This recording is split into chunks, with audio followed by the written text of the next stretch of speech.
Pronto, já começamos a gravar. Tá valendo. Boa tarde. Professor Maurício, boa tarde oficialmente. Boa tarde.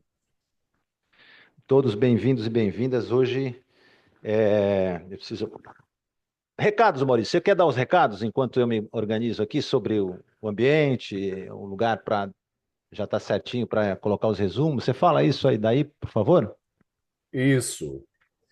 Então, gente, na página do E-Disciplinas, tanto para a disciplina de seminários 2 como seminários 4, lá vocês têm acesso, né, a uma página da disciplina, né, e lá na página da disciplina, a cada seminário, vocês acessam e ali você tem o vídeo do seminário, muitas vezes o material do seminário, né, os slides, também o resumo e a atividade avaliativa, né? Lembrando que a atividade, que a avaliação da disciplina, né, ela tem relação com o conjunto de atividades avaliativas, né? Cada seminário assistido, né, demanda uma atividade avaliativa que nada mais é do que um formulário Google, onde vocês vão fazer um resumo reflexivo e uma pergunta para o palestrante. Tá? Então, todas as atividades avaliativas têm essa mesma estrutura. Tá? Então, todas elas já estão disponibilizadas, né? Até a data de hoje, né? Mesmo a atividade avaliativa relacionada ao seminário agora, de hoje, né, também já está disponibilizada. Então, cada semana de seminário vão se disponibilizando essas atividades avaliativas. Lembrando que a entrega desse conjunto de atividades avaliativas, ela tem como limite máximo, né, o último dia, nesse caso da disciplina. Tá? Então, tudo isso já está presente, né, especificado lá no site, né, e tem até um cronômetro lá, né, que vocês podem estar reconhecendo, né, né, de certa forma, reforçando, né, em relação a essa data de entrega, né, para que ninguém seja prejudicado na disciplina, tá bom? Então, de maneira geral, são essas informações que eu queria passar para vocês.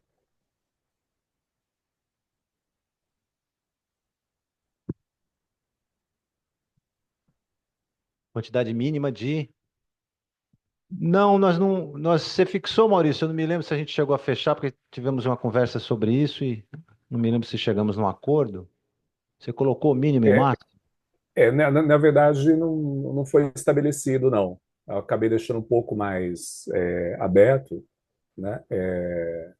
Na verdade, eu acho que assim, o que a gente sempre está recomendando, né, que não seja, né, excessivamente, né, conciso, né, de forma que não permita uma reflexão, né, e também que não seja, né, tão amplo, né, no sentido, né, de não de se descaracterizar como um resumo, né, porque a ideia é que seja um resumo reflexivo. E essa reflexão associada à pesquisa, né, à formação, né, em vários âmbitos, de certa forma que aquele conteúdo de alguma maneira impactou aí, né, a formação de vocês.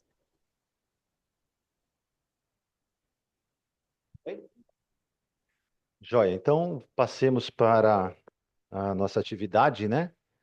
Sempre a mesma, mas diferente. Hoje recebendo a visita do professor Germano Maioli Penelo, que vai nos brindar aí com um tema bem interessante sobre tecnologias digitais de informação e comunicação no ensino de física.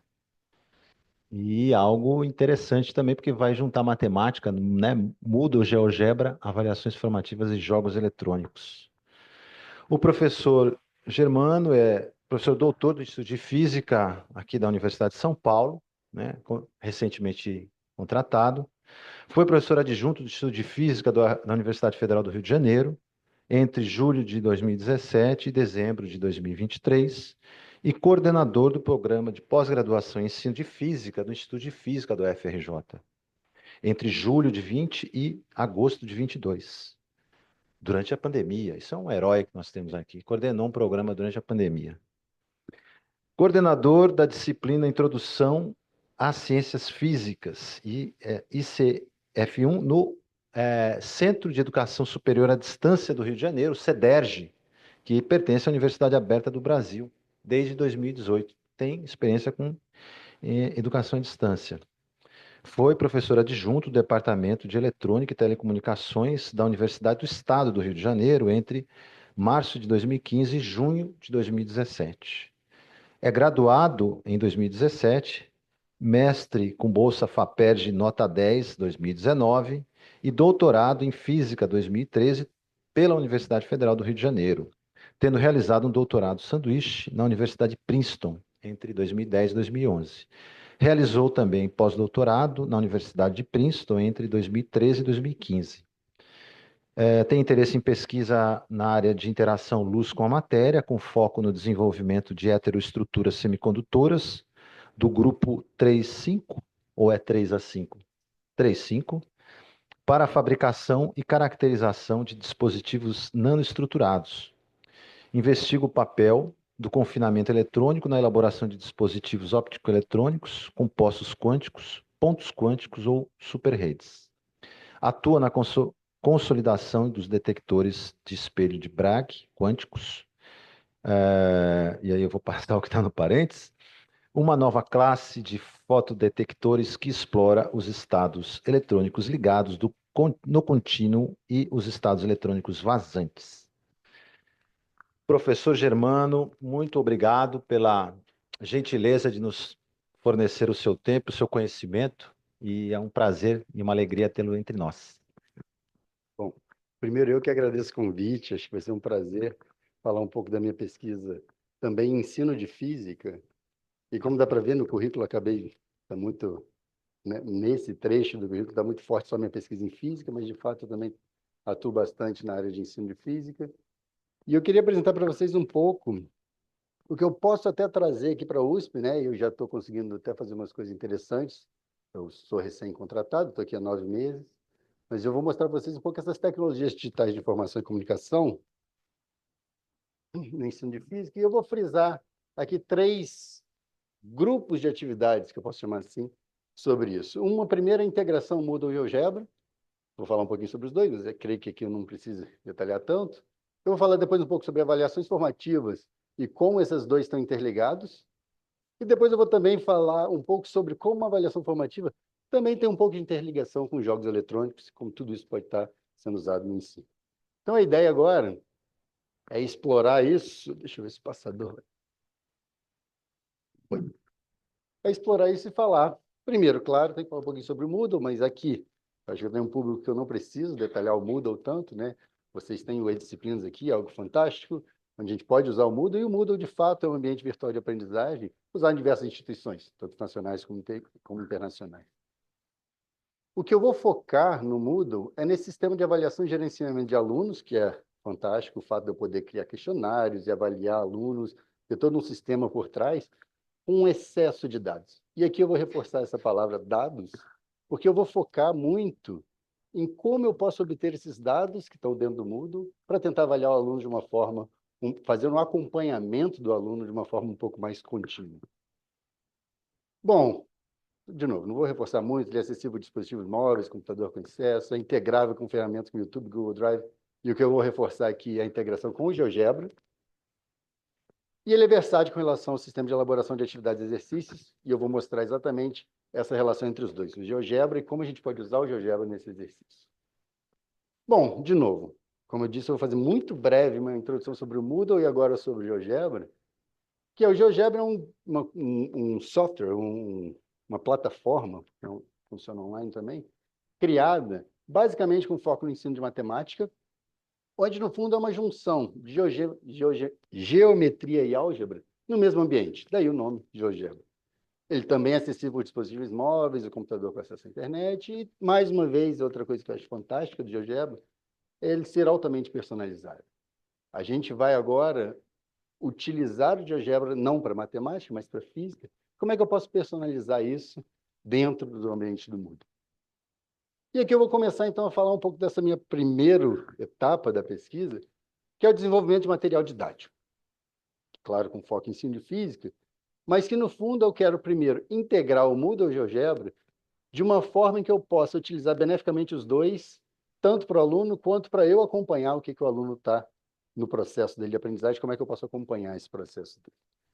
Então, aqui eu vou mostrar algumas simulações usando o GeoGebra, que já estão inseridos no Moodle, e como eu, bom, estou entrando na USP há pouco tempo, só recentemente que instalaram o plugin que eu solicitei para poder fazer essa integração no Disciplinas, então vou até reforçar isso daqui a pouco, mas o que eu vou mostrar aqui basicamente são as integrações que eu fiz no CDERJ. Então já vou explicar no CDERJ também em algum momento da apresentação, mas todas as simulações integrando GeoGebra e Moodle, que eu vou mostrar basicamente são feitas ainda no CDERJ. Bom, eu posso fazer simulações ou exercícios no Moodle utilizando o GeoGebra. Mais uma vez, a vantagem de acessar por celular e computador, e aqui eu estou reforçando muito, celular ou computador, porque a gente vai ver a dificuldade de fazer atividades didáticas interativas sem se preocupar com o tamanho da tela do usuário. É muito diferente você usar um mouse e uma setinha para guiar alguma coisa na tela, ou usar um dedo que tampa o que você está tentando guiar. Então, eu vou mostrar também um pouco isso, sobre o porquê que é bom reforçar celular e computador o tempo inteiro. Bom, eu posso colocar valores gerados aleatoriamente nos anunciados, eu posso manipular os objetos da tela como sliders, como, bom, vetores, pontos na tela. Sliders aqui são esses controles deslizantes. Esse aqui é um exemplo de uma simulação. Refração da luz em 2 ambientes, onde eu posso controlar sliders, ver, mudar índice de refração e colocar agora a utilização dessa questão de fazer com que o aluno visualmente identifique alguma mudança quando eu mudei um slider. Ou seja, mudar a cor é uma forma de mostrar para o aluno que está mudando alguma coisa nesse meio. Então, acho que a ideia de fazer avaliações interativas ou questões interativas é você poder usar algumas coisas visuais para facilitar a compreensão do aluno em exemplos de exercício. Isso aqui que é uma das coisas mais importantes que eu vou explorar. A possibilidade de um retorno, um feedback imediato, tanto para o professor quanto para o aluno, sobre o que eles estão fazendo. Então, aqui é um exemplo de simulação inserida no Moodle. Aqui é um exemplo de uma questão inserida no Moodle, e essa questão ainda não está animada aqui, eu vou mostrar outras no futuro, mas eu vou explorar basicamente vetores, porque, como o Marcelo reforçou, essa disciplina, que eu foco no CDR, o nome dela é Introdução às Ciências Físicas 1. É um contato inicial de estudantes que estão normalmente saindo do ensino médio indo para a universidade, e vetores, a gente sabe que os nossos alunos têm muita dificuldade ao ingressar na universidade, então eu vou mostrar uma série de exercícios sobre vetores e as avaliações desses exercícios. Bom, mas agora, entrando na USP, foi interessante saber do Moodle aqui, e saber que não tinha esse plugin que fazia essa integração do GeoGebra com o Moodle. Então, tem um sistema de suporte, eu consegui conversar com algumas pessoas que me ajudaram nesse processo, e felizmente foi instalado 2 sextas-feiras passadas, foi instalado, agora já está disponível para a gente utilizar isso e elaborar questões também agora, utilizando esse plugin dentro do eDisciplinas. Então, aqui eu estou com um monitor Pi, eu ainda estou aprendendo as siglas, não lembro muito bem esses programas de auxílio ao ensino, é um aluno de mestrado de física que está me ajudando nesse processo. A gente está elaborando exercícios para essa disciplina de eletricidade e magnetismo 1, que é uma disciplina oferecida para licenciatura em física, aqui, que é, de certa forma, equivalente à física 3, ou seja, o que eu desenvolver para essa disciplina também vai ficar equivalente para a física 3. E aqui são alguns exemplos de atividades que a gente já está começando a fazer, que é explorar coordenadas polares, as dificuldades que os alunos têm nessa disciplina sobre isso, explorar animações e simulações sobre lei de Gauss, fluxo elétrico, e aqui eu vou reforçar mais para frente, onde aqui eu consigo começar a explorar visualizações tridimensionais também. Então, essa é uma outra vantagem de conseguir integrar o GeoGebra dentro do Moodle e explorar questões que também avaliam situações tridimensionais de uma forma que sejam interativas para o aluno. Então, mais uma vez, a ideia aqui, por enquanto, é desenvolver material em que eu possa avaliar os alunos. E aqui eu vou dar exemplos de questões também dessa disciplina, de CF1, sobre ótica, por exemplo. Essa aqui é uma questão que ela parece ser tá mexendo, mas na verdade eu tentei fazer várias situações distintas. No fundo uma vez que o aluno abre um questionário, ele vê uma questão, uma foto congelada dessa, e essa questão eu peço para que ele arraste 2 pontos para desenhar normal nessa situação. Ou seja, eu começo a poder avaliar desenhos dos alunos de forma automática. Uma das grandes vantagens disso, principalmente no CDERJ, que é o que eu vou reforçar mais para frente, eu tenho da ordem de 800 alunos por semestre. Se eu recebesse 800 desenhos, tivesse que avaliar manualmente 800 desenhos, o retorno para o aluno ia ser demorado. Se ele sabe se ele acertou ou não, isso ia levar tempo. Desse jeito, eu consigo fazer o GeoGebra junto do Moodle. Assim que o aluno finalizar o questionário dele, eu vou saber se o desenho dele está certo ou errado. Ou seja, eu também, mas o aluno também, que é o principal. Então, o aluno consegue rapidamente identificar se ele está desenhando certo ou errado, e essa é uma das coisas que eu vou explorar nesse tipo de questão. Então, essa questão, se ele abre uma questão de novo, eu posso variar o tamanho do objeto, eu posso variar a posição do objeto, se está atrás do centro, entre foco e vértice. Eu posso mudar a orientação do feixe a ser analisado, eu posso mudar a curvatura do espelho. Eu vou reforçar isso, que são questões que sempre que ele faz de novo vão mudar, ou seja, o aluno tem que entender um conceito sobre o que é uma linha normal aqui, o que é normal, ele tem que desenhar nessa superfície desse espelho. E não simplesmente copiar uma resposta. Então, isso é a parte que a gente está explorando, por exemplo, em questões de ótica. Outras questões que a gente explora também, vou deixar esse vídeo tocando, é um exemplo de questões de medição, não só de ótica, mas sobre leis de reflexão,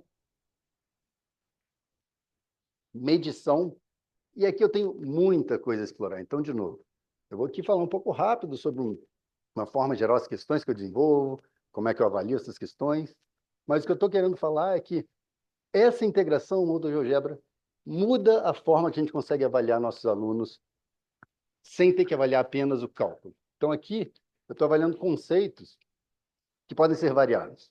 Eu posso avaliar se ele sabe representar bem a lei de reflexão, nesse caso, né? Eu tenho um espelho, um feixe incidente, ele tem que manipular o feixe refletido, e achar o ângulo desse feixe. Eu posso aqui explorar o processo de medição. Posso aqui explorar o que é uma incerteza de uma medida. Como é que o aluno vai conseguir parar exatamente nisso? No ângulo certo. O que é definir um ângulo certo? O que é uma medida? Existe uma medida perfeita? Como é que eu exploro todo esse conjunto de conceitos sobre um sistema de medidas dentro de um ambiente completamente controlado? Acho que essas são as vantagens de poder fazer esse tipo de integração. Então, como eu disse, eu posso discutir leis físicas, eu posso analisar a incerteza nesse ambiente controlado. A incerteza, nesse caso, é metade da menor divisão desse transferidor. Vai depender da espessura do raio que eu traço aqui. Tem tanta coisa que eu posso explorar aqui, que é, bom, de novo, o potencial disso é muito grande. A correção dessa questão sendo automatizada, eu posso começar a definir faixa de valores como uma base, para ele se basear nessa correção, e definir uma inexistência, bom, definir não, mostrar para o aluno a inexistência de uma medida perfeita, mostrar a dificuldade do processo de medição mais uma vez, e um pouquinho mais no final da apresentação eu vou falar um pouco sobre isso também. Aqui é um exemplo que eu exploro basicamente incertezas. Por exemplo, eu tenho um ponteiro que fica oscilando e o aluno tem que definir um ângulo e a incerteza dessa medida. E o que é interessante, mais uma vez aqui, como eu falei com vocês, o aluno terminou essa questão, ele vai ver se ele acertou ou errou, ele pode fazer de novo, e eu vou explicar para vocês esse processo. Ele não vai ter o mesmo vetor, ou seja, nesse caso, o mesmo ponteiro apontando naquela posição com a mesma oscilação. Isso vai mudar. Isso está tudo programado por trás do desenvolvimento dessas questões, onde eu posso agora ver se o aluno está de fato entendendo todos esses conceitos que a gente quer explorar. Um exemplo, uma medida com uma régua, medir o diâmetro e a dificuldade de definir esses pontos de início e fim. Mais uma vez, o processo de medição aqui eu acho super importante. Eu gosto de frisar isso porque, bom, eu sou físico experimental, eu acho que a gente precisa valorizar esse processo de medição também, não apenas dentro de um laboratório, mas mostrar que existem outras formas de a gente também avaliar isso, e essa aqui acho que é uma muito positiva nesse processo. Bom, e como eu disse, esse início vai ser só um panorama geral de várias questões que eu desenvolvo, mas, por exemplo, posso adaptar questões tradicionais de vetores, onde tem estudos por trás para indicar o processo do aluno, como é que está progressivamente a aprendizagem desses alunos. Eu posso substituir, em vez de ser uma avaliação estática, mais uma vez com uma avaliação interativa. Então, ele move os pontos S1 e S2 para representar a soma de dois vetores, onde, nesse caso, ele pode clicar num vetor e arrastar e fazer a regra do paralelogramo, por exemplo, para definir esses vetores, ou não, ele pode contar quadradinhos e fazer o vetor resultante. E, mais uma vez, a importância disso é tentar fazer esse processo interativo. Eu não quero, nesse momento, para essa disciplina, que o aluno esteja muito preocupado com um cálculo formal. Eu quero que ele entenda conceitos importantes sobre uma soma vetorial, formas de fazer essa soma vetorial, subtração, multiplicação por escalar e por aí vai. Uma sequência de atividades sobre vetores que a gente desenvolveu. Foi um aluno que defendeu no mestrado comigo em dezembro do ano passado. Bom, como eu disse, esses vetores, cada vez que o aluno tenta de novo, vai ter vetores diferentes, então, mais uma vez, eu estou avaliando o conceito, soma de vetores, e não simplesmente se ele olhou para o lado, viu um colega fazer de um jeito, ele faz exatamente igual, copiar resultado. Então, mais uma vez, são exemplos de questões, exemplos de atividades que eu posso desenvolver dentro do Moodle. E aí eu tenho diversas vantagens que eu posso explorar nisso. Então, eu vou listar algumas delas, mas antes eu vou chamar a atenção para essa animação que está aqui do lado, essa simulação, que é tentar avaliar um aluno desenhando vetores, se ele está sabendo representar peso normal numa situação um pouco simplificada, onde eu dou o peso, falo que a gravidade tem um certo valor, e ele mexendo os vetores, ele começa a visualizar uma notação vetorial correta também. Então, é uma coisa para mostrar visualmente uma notação vetorial, para tentar fazer com que ele, mexendo, identifique as posições corretas desses vetores. Como eu disse, por trás dos panos, tem uma correção automática, e nesse caso, por ser uma simulação, não um exercício, eu mostro imediatamente se está certo ou errado. O que isso aqui está começando a fazer a ponte, que eu vou explorar mais para frente? Isso aqui é basicamente o início de um jogo, em que se você errou, você sabe se errou na hora que está errando, você vai fazer de novo, naquela hora mesmo. Então, se eu criar fases para esse tipo de jogo, eu estou criando um processo em que o aluno está aprendendo, ou que a gente espera que ele esteja aprendendo, não vou entrar a fundo na palavra aprendizagem, mas são processos que eu espero que o aluno esteja progredindo na disciplina, nesse caso. Então, eu tenho como vantagens dessa integração essa possibilidade de avaliar se o aluno está representando corretamente um problema antes de iniciar uma resolução mais detalhada como cálculo. Então, isso aqui é super importante, principalmente nos inícios de disciplinas, em que a gente está representando vetores que os alunos têm dificuldade. Eu estou nessa disciplina agora de eletricidade e magnetismo 1, onde é um primeiro momento que os alunos vêm com um pouco mais de profundidade, vetores tridimensionais, questões de simetria, como é que eu exploro isso dentro desse tipo de disciplina. E aqui eu consigo explorar, sem ter que fazer ele fazer os cálculos, eu consigo explorar visualmente todos esses fenômenos. Os itens da questão podem ter valores atrelados à variável aleatória, então isso aqui pode mudar toda vez que ele entra nesse site, ou nesse caso, nessa atividade. A avaliação de um desenho não necessita a visualização de um monitor, um tutor ou um docente. Isso aqui está atrelado a essa minimização de tempo de retorno se o estudante acertou ou errou. E, mais uma vez, para o processo de aprendizagem, acho fantástico a gente poder usar esse feedback em tempo mínimo, ou seja, a correção é imediata para o aluno.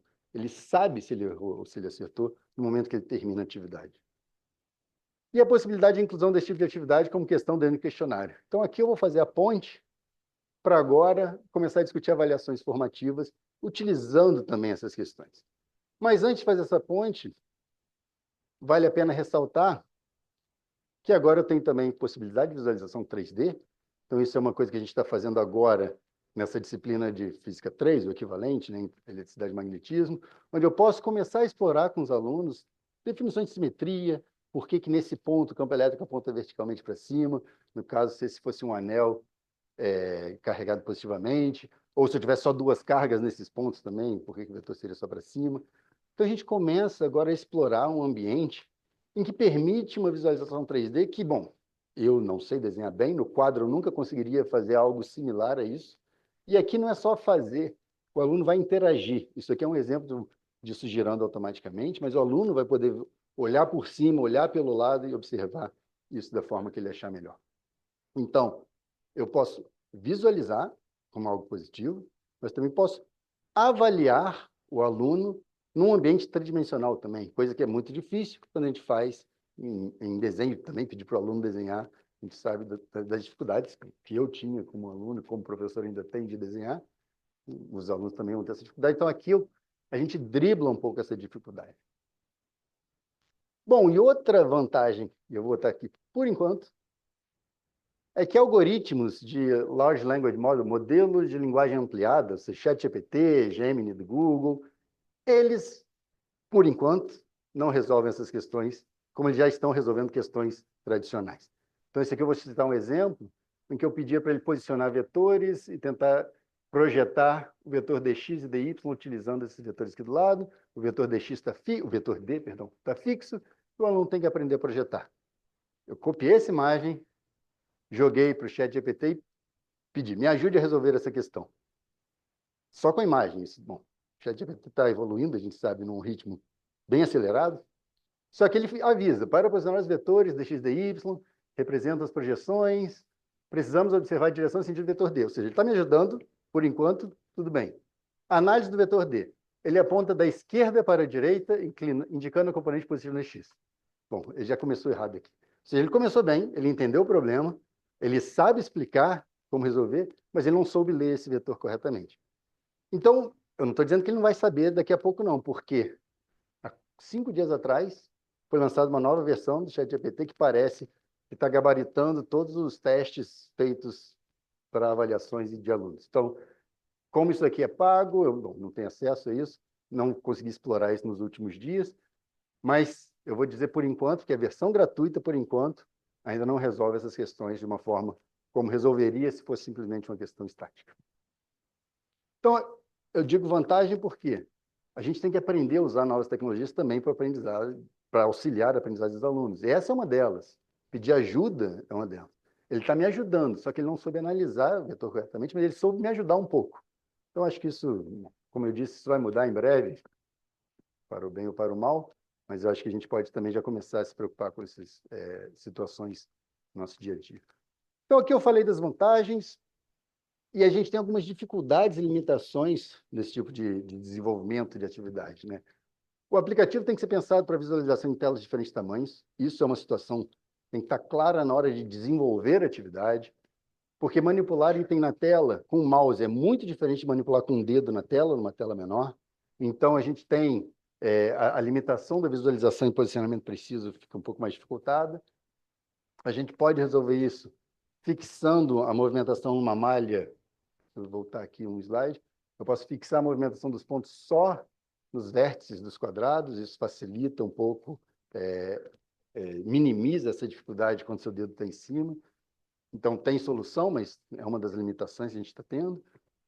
E a gente também tem que se preocupar que, na hora de elaborar uma questão que é interativa, tem que ter cuidado para não carregar de informação uma tela, que o aluno não entende nem o que está sendo pedido e não sabe nem como guiar. Ou seja, a gente tem que se preocupar com a carga cognitiva que os alunos vão ter ao ler uma questão. Então, isso aqui é uma coisa que a gente, de fato, tem que se preocupar em desenvolver questões interativas, mas, no fundo, sem pensar que menos é mais, tentar fazer coisas enxutas vão ajudar o aluno no processo. Bom, então, com isso, eu espero ter mostrado que essa integração Moodle-GeoGebra é positiva, a gente consegue explorar ela de uma forma positiva. Agora a gente consegue explorar aqui na USP também, que é ótimo. E agora eu vou explorar, então, um pouco essa possibilidade de inclusão desse tipo de atividade dentro de um questionário. Ou seja, o Moodle permite que a gente faça avaliações dentro dele, e eu vou explorar um tipo de avaliação, que é uma avaliação formativa ao longo do semestre com os alunos. Então, para isso, a minha preocupação inicial foi com o CEDERJ, né? Eu tinha uma disciplina na época, em pré-pandemia, com mais de 1.000 alunos inscritos por semestre. E eu queria tentar, já antes da pandemia, fazer avaliações online, era ensino à distância, um ensino semipresencial, nessa disciplina. Como é que eu avalia os alunos, quando eu tenho a disciplina com muitos alunos, se eles fazem essas avaliações online, como é que um copia do outro, se isso está ajudando ou não no processo deles, a gente tem essas dificuldades. Como é que depois deles terem feito as avaliações, como é que eu individualizo o progresso de cada estudante nas turmas? De novo, uma turma de 1.000 alunos. É muito difícil. Então, essas perguntas foram me guiando a um caminho de resposta, que são os questionários que eu vou mostrar para vocês. Como criar avaliações formativas que estimulem os estudantes a aprimorar a aprendizado? Eu quero que eles sejam ativos nesse processo.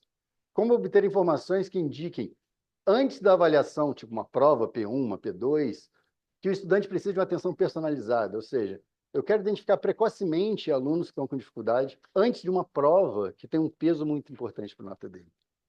Como é que eu faço com que os alunos colaborem entre si sem fazer que ele simplesmente copie e colhe respostas? E como é que eu estimulo ele a participativamente desse processo de aprendizagem? Então, esse conjunto de perguntas fez com que eu elaborasse esse questionário, junto com outras pessoas, claro, seguindo um pouco o que já existe na literatura. Mas, para elaborar esse questionário, então, deixa eu falar um pouco da disciplina. ICF é uma disciplina semipresencial, ou seja, tem atividades práticas presenciais e tem as atividades remotas, oferecido no CEDERJ, é um consórcio que envolve o Estado do Rio de Janeiro, a Fundação CCERJ, quem governa, que faz a interação e essa ponte com universidades federais, estaduais do Rio de Janeiro e também com as cidades onde vão ter os polos. Então, a gente tem uma disciplina, esse F1, que atende alguns cursos, tem engenharia meteorológica, engenharia de produção, matemática, química, biologia e física, licenciaturas, perdão, em física, em química, biologia e matemática, e 2 engenharias. No semestre passado, nos 24/1, a gente teve em torno de 800 estudantes inscritos, a gente tem bastante estudante, e aí aqui começam os detalhes da disciplina. Eu tenho estudantes que estão nos primeiros semestres, no meio ou nos últimos semestres dos cursos deles.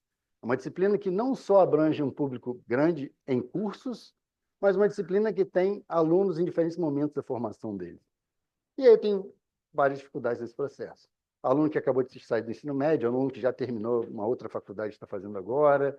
Eu tenho estudantes que estão começando a participar do ensino à distância, as dificuldades de entender que uma plataforma, como é que funciona, o que é o estudo individualizado, ou seja, não ter uma aula formal do jeito de algum professor falando com eles, como uma aula tradicional. Então, a gente tem várias dificuldades nesse processo, e a principal delas é a dificuldade de acompanhar, de fato, quem precisa de um atendimento individualizado. Uma turma de 700, 800 alunos, eu preciso identificar quem está tentando aprender, querendo aprender, mas está com uma base fraca. Se eu tenho uma energia e um tempo limitado, esse é o aluno que eu quero tentar atuar. O aluno está indo bem sozinho, ótimo, ele já está num processo em que ele consegue ser autodidata. Agora, um aluno que está com essa dificuldade, eu preciso identificar ele para gastar energia com ele. Então, mais uma vez, o CEDERJ está espalhado no estado do Rio de Janeiro, nossa disciplina está presente em 26 polos, Rio de Janeiro está por aqui, aqui a gente tem, bom, não vou citar, mas de fato está espalhado no estado inteiro. E aí, agora que eu quero acompanhar o aprendizado desses alunos de uma forma individualizada, e aqui eu vou atuar nas particularidades dos alunos. Então, para isso, a gente bolou questionários com aproximadamente 20 perguntas. Eu quero muitas, 20 perguntas é uma forma de evitar a memorização de respostas dos alunos, eu não quero que eles gravem para cada questão a resposta. Eu faço com que as questões tenham valores aleatórios, eu quero, de novo, evitar que eles memorizem respostas, eu quero que eles aprendam a fazer os exercícios. Eu coloco a aleatoriedade na ordem que as questões são apresentadas. De novo, eu não quero que ele grave a ordem de como resolve as coisas, eu quero que ele, de fato, pense em cada problema que aparece para ele. A correção é automática, então a nota é apresentada imediatamente no final da avaliação. Isso aqui é tentar utilizar o erro como parte do processo de aprendizagem. Ele sabe qual questão ele errou, o porquê. A gente pode colocar feedback para o aluno também por escrito, nesse caso a gente ainda não coloca, mas ele sabe se ele errou ou acertou. A gente bota para que ele possa fazer de novo uma nova tentativa desse questionário só depois de 1 hora. É uma forma de fazer com que ele evite ficar fazendo questionário rapidamente, sem de fato digerir e pensar um pouco sobre o que ele está fazendo. Então, a gente também quer evitar a memorização desse processo. E sempre que ele realiza uma nova avaliação, eu substituo a nota anterior dele. Então, de novo, errei, faço de novo, ele meio que escolhe a nota dele no final. Então, é um questionário que fica aberto 1, 2 semanas, dependendo do cronograma. Ele pode agora fazer o questionário, ver o que ele está errando, volta, estuda, faz de novo, e com isso ele escolhe, entre aspas, a nota dele para cada um desses questionários. E a ideia também, mais uma vez, é fazer perguntas um pouco mais diretas, em que eu tento relacionar o erro do aluno a um conteúdo específico. Não quero questões muito amplas, em que o erro numa troca de sinal faz com que ele erre uma questão inteira e eu não saiba identificar isso. Bom, questionário montado no Moodle, isso aqui é muito similar ao Moodle daqui, né? Essa ideia foi implementada em EAD sem presencial, mas já estou fazendo aqui também na USP agora. E, no fundo, é isso. Eu quero que o aluno atue ativamente nesse processo de aprendizagem dele. O ensino à distância precisa que o aluno tenha esse perfil para o aluno, de fato, identificar que ele precisa, ele querer aprender, e eu estou tentando incentivar eles. E, com esse incentivo, eu quero identificar os alunos que estão com um pouco mais de dificuldade, sem limitar os que estão seguindo no ritmo deles. Esse aqui é um exemplo de uma questão. Então, além das questões que eu mostrei para vocês, do GeoGebra, né, que são questões interativas, a gente pode colocar questões, e aqui é um exemplo de um feixe incidindo numa interface entre 2 meios, e eu vou pedir o ângulo de refração nesse caso. Então, os ângulos mudam, os índices de refração mudam, e a resposta é numérica. Aqui eu quero reforçar que não são questões múltiplas escolhas, a resposta é numérica, e com isso eu tiro o chute da análise das minhas questões. Ou o aluno acerta ou o aluno erra. Então, a gente tem essa dicotomia nessas questões, é acerto ou erro, e eu posso avaliar isso baseado em acerto ou erro, sem incluir o chute como uma possibilidade de acerto. Eu posso avaliar arredondamento, unidade, tudo isso é uma escolha nesse processo. Bom, então, Moodle eu já falei, mas o que eu vou utilizar do Moodle, do CEDERJ, e que aqui também tem na USP, claro, é o relatório de cada questionário. Ele tem detalhamento de todas as tentativas dos estudantes, tanto em progresso, quanto finalizada, quanto a última tentativa, se eu quiser analisar só. Eu posso fazer uma análise estatística do questionário, utilizando a teoria clássica dos testes, já está tudo embutido no Moodle, não preciso fazer nada, eu só peço estatística, ele vai me dar média, desvio padrão, índice de facilidade ou de dificuldade, índice de discriminação. Já tem muita informação no próprio Moodle. Só que o que a gente fez foi tentar espremer um pouco mais esses dados. Então, a gente criou um programa em Python, em que eu faço agora uma análise automatizada de todas as respostas dos alunos. E aqui eu vou poder fazer o acompanhamento de cada tentativa de cada estudante, só rodando uma rotina que vai puxar esses dados para mim e fazer essa análise. Então, veja, o número total de tentativas, por exemplo, no semestre passado, um estudante fez o mesmo, entre aspas, questionário, mesmo porque as questões mudam, os valores mudam e tudo. Ele fez, aqui não dá para ver, mas ele fez no total 17 vezes. Tá? Então, a gente vê que o aluno está querendo. Um aluno que fez um questionário 17 vezes, se você não falar que ele está interessado na disciplina, eu acho que o problema está na sua análise em querer falar que o aluno não está aprendendo.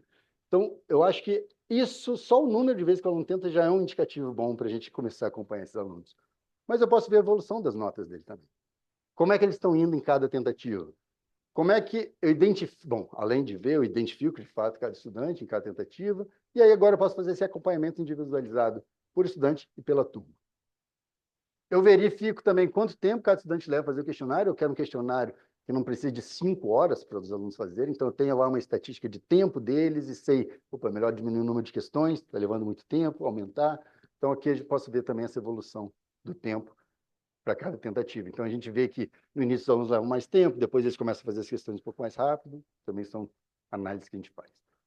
E ao final do semestre, eu posso comparar aprovado, reprovado e evadido para cada um dos questionários. A influência, entre aspas, de cada questionário no resultado desse aluno no final do semestre. Existe correlação entre o aluno ir bem no primeiro questionário e ser aprovado no final do semestre ou não? Então, a gente pode fazer isso e posso comparar questionários iniciais e finais de todo esse processo. Bom, vou mostrar alguns gráficos aqui. Esse aqui, por exemplo, da esquerda, é notas em função do número de tentativas dos alunos. Nesse semestre, nesse questionário de vetores, lembrando que esse questionário foi em que a gente inseriu bastante questões com GeoGebra, por isso uma análise mais detalhada agora, eu vejo a evolução das notas em função das tentativas dos estudantes, e uma vez que eu tenho todos esses dados, eu posso filtrar. Dentro desse conjunto da primeira tentativa, eu estou pintando de vermelho o aluno que fez essa avaliação e eu identifico que ele também está presente na segunda avaliação dele. E azul foi o aluno que fez a avaliação e não fez outra, não tentou de novo a tentativa.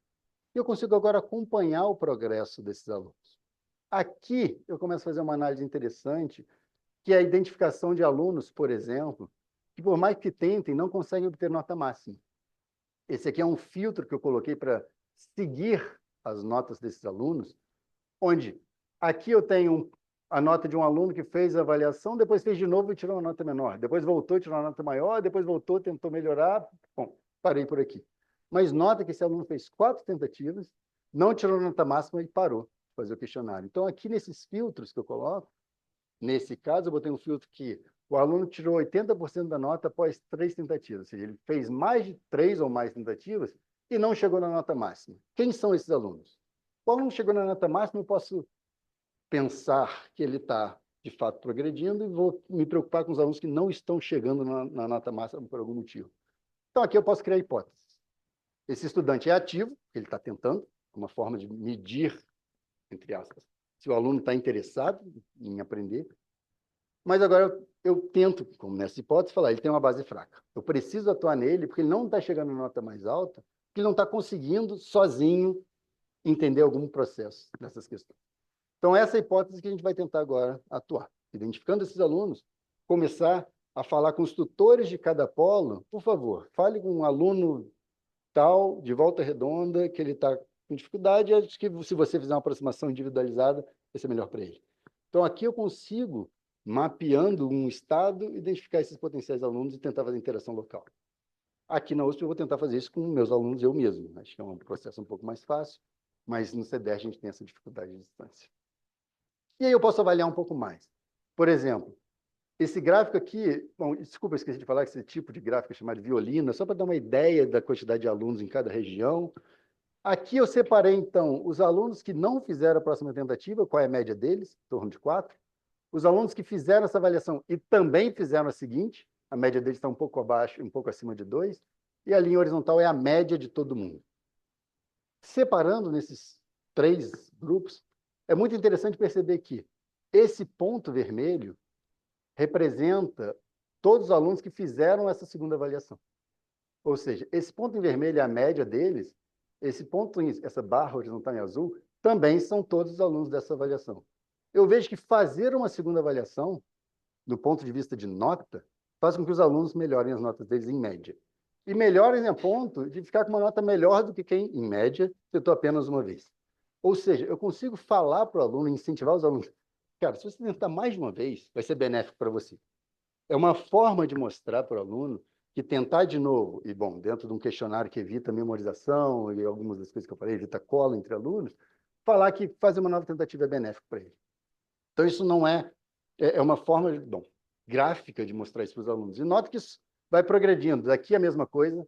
Aqui começa a ficar um pouco saturado, mas lembrando que daqui para frente eu tenho muito menos alunos, a estatística desse processo começa a ficar um pouco menor, eu não posso então me fiar tanto em médias nesse caso. Bom, e com isso, também utilizando o Moodle, eu posso começar agora a avaliar e classificar as questões que eu fiz, com GeoGebra nesse caso que eu estou analisando, classificar em índices de facilidade, se a questão é fácil, médio, difícil, muito difícil, baseado nas respostas que os alunos fizeram, nos questionários. Eu posso avaliar o índice de discriminação, ou seja, aquela questão, um aluno que está no grupo dos alunos que tiram notas maiores, eles acertam ou erram aquela questão, ou seja, aquela questão tem alguma relação, ou seja, as questões que eu estou desenvolvendo tem alguma relação em identificar se o aluno que acertou ela é um aluno que está indo bem na disciplina ou não, nesse questionário, perdão, ou não. Então, eu posso usar esses 2 fatores que são dados pelo próprio Moodle para tentar fazer uma autoavaliação do desenvolvimento das questões. E aqui estão as 12 questões que a gente desenvolveu na integração GeoGebra e Moodle, e eu vejo que eu posso, então, ter questões fáceis, eu posso ter questões médias, eu posso ter questões difíceis, o que é ótimo para um questionário ter um conjunto de questões que pode ser gradual. Então, ao identificar isso, eu posso, eu preciso de fazer um pouco mais de questões um pouco mais simples e mais fáceis para os alunos. Então, aqui, por exemplo, é um questionário em que um conjunto de questões tem poucas fáceis, poucas médias e muito difíceis. Então, de fato, a gente pode controlar um pouco isso. E tudo isso tem a ver, claro, com o desenvolvimento da questão. Eu posso ver se o índice de discriminação, dentro daquela categoria que a gente está seguindo, se ele é bom, muito bom, e nesse fundo a gente está vendo que são questões boas, a gente está identificando aqui o porquê dessa questão não ter sido muito boa, e de fato ela são 3 vetores, o aluno tem que mexer em 3 vetores ao mesmo tempo, tem alguns índices de dificuldade nesse processo. Bom, então, mais uma vez, essa integração GeoGebra-Moodle, a gente pode elaborar questões com potencial, um bom potencial, para diferenciar alunos que tiveram nota alta ou baixa na avaliação. Ou seja, só de olhar para essas questões, eu consigo identificar mais ou menos. Se o aluno está acertando essas questões, é um aluno que está tirando nota nesse questionário, isso é uma avaliação de um questionário só, neste questionário está tirando notas altas ou baixas. E aí, como eu disse, a gente pode explorar isso. Nesse caso, aqui eu estou fazendo um outro gráfico, em que eu analiso os estudantes que fizeram as questões de vetores, que já tinham essas questões integrando GeoGebra e Moodle, e eu vejo, no final do semestre, a nota do aluno nesse questionário, se ele foi aprovado ou reprovado. Então, esse gráfico é um gráfico violino para a esquerda dos alunos aprovados, perdão, à direita dos reprovados, e eu vejo que os alunos que estão tirando nota boa nesse questionário, eles têm a tendência maior de ser aprovados. Os alunos que estão tirando na parte dos reprovados está um pouco mais difícil de ver, mas nesse conjunto aqui, quem tira nota boa tem mais chance de ser aprovado, quem tira nota baixa tem mais chance de ser reprovado. É o que a gente pode dizer sobre essas questões. A gente nunca vai ter uma questão que vai me dizer categoricamente se um aluno é aprovado ou reprovado com uma questão, isso não faz sentido, tem que ser um conjunto de questões. E isso aqui é interessante, isso é a nota de um questionário inteiro, né? Isso aqui é interessante só para chamar atenção para esse ponto aqui. Essa é uma avaliação que permite, agora, realizar um estudo sobre a classificação dos estudantes, utilizando aqui a aprendizagem de máquinas em cima disso. Ou seja, se esse é um questionário que eu consigo ver notas mais altas, o aluno que vai ser aprovado, será que eu posso usar ele, treinar um algoritmo para tentar identificar, a partir desse questionário, se o aluno vai ser aprovado ou reprovado? Qual a chance disso? Então, nota que, mais uma vez, isso não é categórico, eu não estou dizendo que um questionário resolve a vida do aluno, mas estou dizendo que a gente pode ter tendências, de novo, para, logo no início do semestre, identificar esses potenciais alunos que estão com chance de ser reprovados. Eu acho que esse é o foco dessa discussão. Claro que a gente vai ter casos de estudante com nota máxima que foi reprovada, que tem um pontinho vermelho, um estudante tirou 10 e foi reprovado, mais uma vez. Não quer dizer que tirou 10 no questionário ele vai ser aprovado, como eu disse, isso não depende de um questionário só. Bom, nesse caso aqui, eu tinha 266 alunos fazendo esse questionário, em torno de 100 foram aprovados, em torno de 120 reprovados, 44 acabaram evadindo, né, nesse semestre. E aqui eu consigo, então, filtrar, e nesse caso a gente filtrou 20 estudantes sobre atenção, dentro daqueles critérios que eu falei, 80% acima da terceira tentativa. Daqueles 20, de novo, eu não estou atuando neles, eu só estou observando por enquanto. 7 foram aprovados, 12 foram reprovados, e um acabou não fazendo, ou seja, acabou evadindo. Isso é interessante. Eu peguei um conjunto, aqui nesse caso, de 266 alunos, identifiquei 20, e se eu conseguisse atuar nesses 20, esses 7 iam ser aprovados. A gente espera que nossa atuação não prejudique ainda mais o progresso do aluno, ou seja, eu espero que atuar no aluno faça com que ele melhore um pouco. Será que a gente consegue, desses 2 reprovados, fazer com que eles não reprovem? No fundo, esse é um papel que a gente quer começar a fazer agora, que é atuar e não só apenas observar esse sistema. E aqui eu vou falar muito rapidamente sobre uma ideia, essa ideia de aprendizagem de máquina, que foi feita com um pós-doutorando na área de ensino de física, o Charlie. Ele, na época, eu estava na UFRJ ainda, ele fez pós-doutorado comigo, ele entende a parte de algoritmos, de máquina e aprendizagens, não é minha área, mas eu mostrei para ele, cara, eu tenho um excesso de dados, vamos interagir? E aí ele começou a utilizar, pegou dados de 4 semestres, realizou treinamento de algoritmos de aprendizagem de máquina, para tentar prever o resultado de 2022-2, ou seja, o semestre já tinha acabado, 2022-2, mas a ideia é pegar 4 anteriores daquele semestre, treinar e prever se a gente vai conseguir acertar ou não nesse processo. E foi interessante ver que, bom, ele fez vários testes, incluindo dados socioeconômicos ou não incluindo dados socioeconômicos, incluindo dados de sequência, logs de eventos, sequência de cliques ou hiperlinks. Então, tem muito dado. De novo, o Moodle nos dá muito dados. Como é que a gente pode filtrar isso? Vai ser uma escolha e como fica melhor para a aprendizagem de máquina. Mas o que a gente percebeu é um indicativo de vantagem na utilização dessas avaliações formativas e os dados que elas geram, em vez de usar esses dados, foi benéfico. Ou seja, em vez de só dar a nota de cada avaliação, a gente forneceu para a máquina cada nota de cada tentativa. O que é melhor para a máquina? Muitos dados também não ajudam. Então, foi interessante esse processo de estudo sobre o que é o melhor, dados que a gente fornece no treinamento, que vamos dar uma previsão, mas o resultado é que essa inclusão de dados adicionais, como o número de tentativas, a nota na tentativa final, a nota na primeira tentativa, aumentam a chance de realizar essa identificação com maior precisão. Então, a gente não estou mostrando nenhum resultado além disso aqui, estou vendo também que eu estou me alongando no tempo, mas esses dados a gente ainda está em processo de publicação e tudo, de gestão deles. Bom, e aqui na USP, como eu falei, eu estou começando agora, eu estou tentando explorar isso também. Aqui eu estou fazendo um questionário que era aplicação da lei de Gauss, e aqui eu tenho disciplina com... Bom, na verdade, tem 36 alunos matriculados, tenho 25 alunos que tentaram esses questionários. Não está valendo nota, no meu primeiro semestre usando o Moodle aqui na USP, eu não quis fazer obrigatório, eu quis fazer um sistema em que é uma nota, é um ponto extra no final do semestre, então nem todo mundo está fazendo atividade, não há problema nenhum nisso. E eu posso acompanhar as tentativas e vejo, olha, tem alunos que estão tentando várias vezes, 9 vezes, por exemplo, e ainda não atingiram nota máxima. O que está acontecendo? Por quê?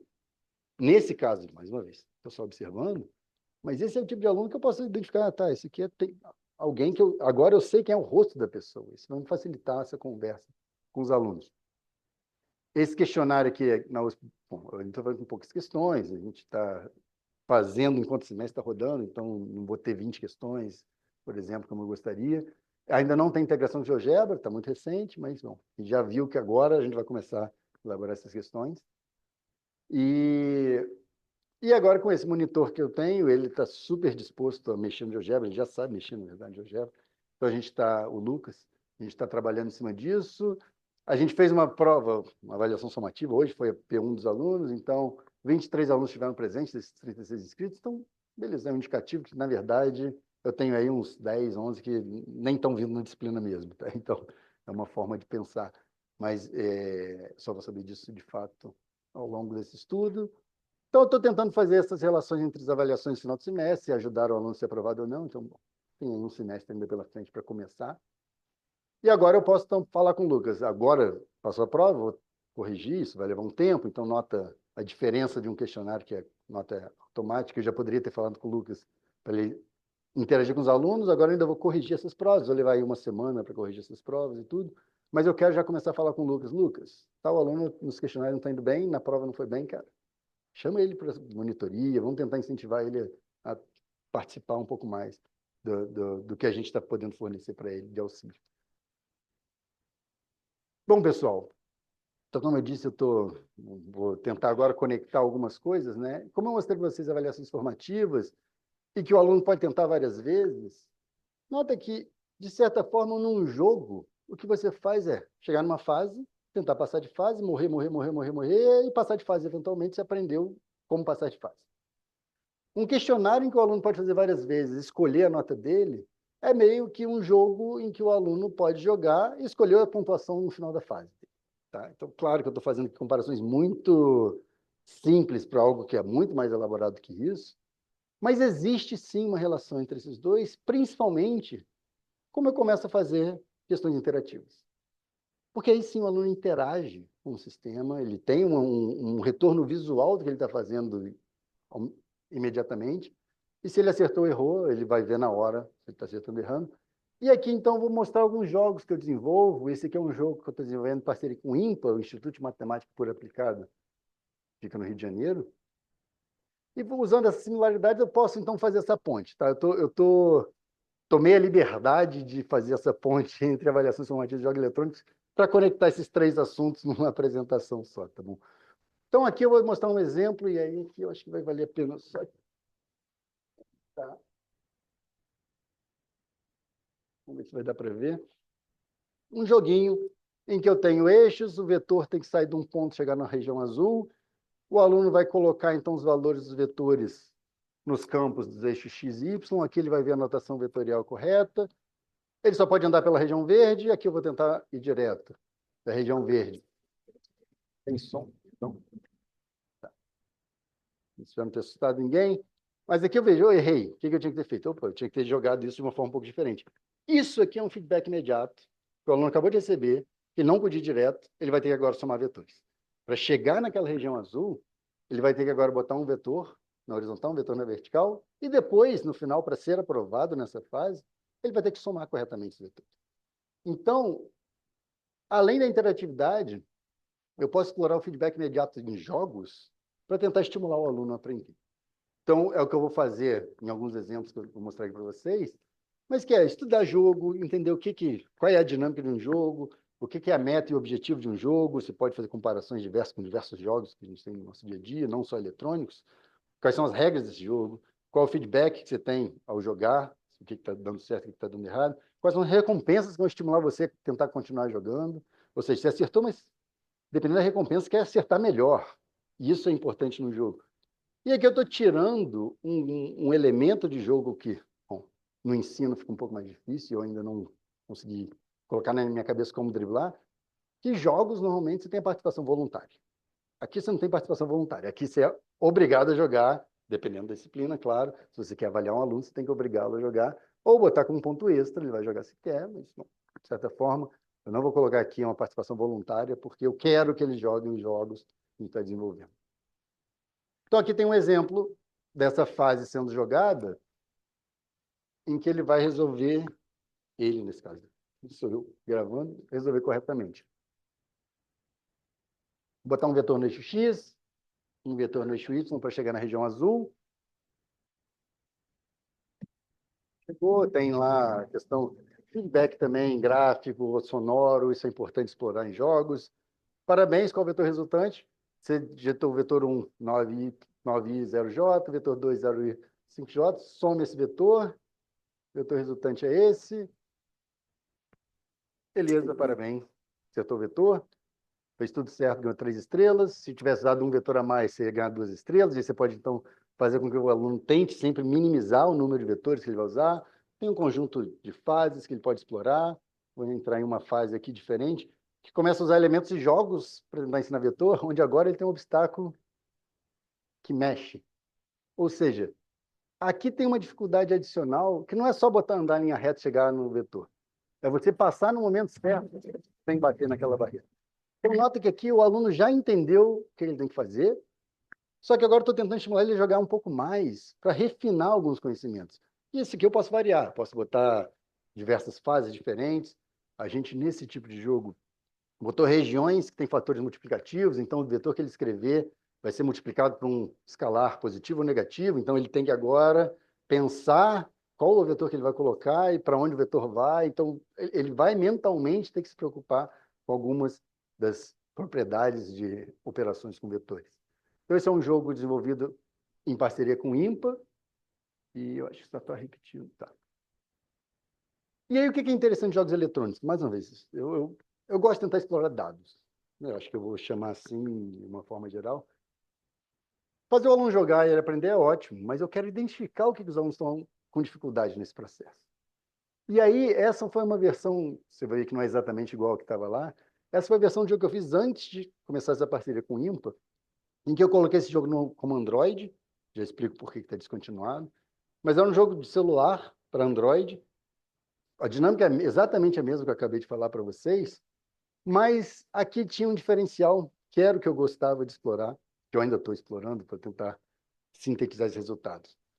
Cada vez que um jogador joga, eu recebia a fase jogada, qual foi o vetor desenhado, se ele acertou ou errou, os dados que me importam, para depois pegar cada fase e ver o conjunto de alunos jogando, como é que eles estão se comportando naquela fase. Quais são os erros mais comuns para cada tipo de fase que eu estou explorando. Então, aqui... Oi? Ah, tá. Ah, tá legal, tá legal. Posso continuar? Tá. Então, aqui, por exemplo, esse jogo ficou funcionando há alguns anos. Então, eu tenho 3.785 arquivos com as fases jogadas. Aqui é um exemplo de uma análise que eu vou mostrar para vocês. Então, eu fiz um jogo que pega esse conjunto de arquivos e joga todos eles e mostra na tela para mim o que cada aluno tentou fazer. E aqui eu vou mostrar, então, se funcionar.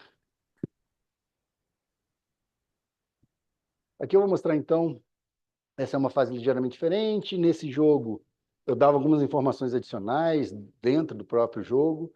Será que a gente só pode usar números inteiros? Essa era uma fase, como eu disse, processo progressivo. Eu tinha informações. A gente pode utilizar um conjunto de números racionais com valores das componentes dos vetores, então não são só números inteiros. E aí o aluno tinha que conseguir parar aqui num ponto, subir reto e voltar para cá.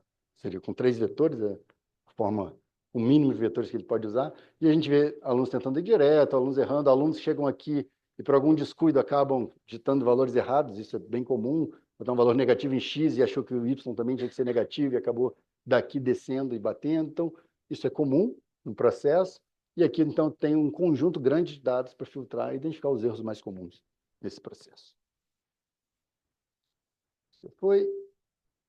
E aí, agora, eu vou mostrar aqui rapidinho um jogo chamado Fisicando, que é um aluno de mestrado que está desenvolvendo comigo, que, em orientação com o Rodrigo da UFRJ, Rodrigo Sacramento. Esse é um jogo em que a gente vai explorar uma dinâmica de impulso. Esse aluno tinha esse interesse particular, ele veio me procurar para orientar ele. Então, a gente está desenvolvendo esse jogo aqui, onde eu tenho um personagem que ele criou, o Bigode, e ele vai começar agora a explorar essa dinâmica desse bigode no jogo. Bom, está em desenvolvimento, mas a gente já tem 3, 4 fases. Ah, você está querendo jogar? Joga, ele já testou com as turmas dele, ele é professor numa escola de ensino médio.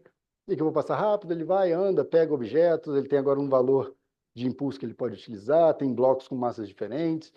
Ele pode empurrar esses blocos e ver a velocidade inicial e o impulso utilizado, achar relação entre variação de velocidade com o impulso aplicado em blocos diferentes e tentar completar uns objetivos para mexer em plataformas. Então, assim, aqui tem vários elementos de jogos interessantes para explorar. Qual foi o último impulso que ele aplicou, qual a velocidade inicial adquirida, a relação entre esses dois, tentar explorar isso com perguntas ao final. Então, esses jogos estão sendo desenvolvidos para... Terminou uma fase, aparece um conjunto de perguntas que o aluno tem que responder. Então, mais uma vez, a ideia é tentar fazer com que o aluno conecte alguma das informações que ele está vendo no jogo com informações que ele está aprendendo em sala de aula. E toda essa dinâmica da sala de aula, bom, é um produto que a gente está desenvolvendo, mas que ele explica, professor, seria bom você, antes dar uma aula de impulso, explicar tais coisas, depois usar o jogo como um exemplo. Então, a gente pode avaliar o aluno durante o jogo, avaliar no sentido de se ele está respondendo certo ou errado, e a gente pode colocar elementos de jogos, chamados de Easter eggs, né?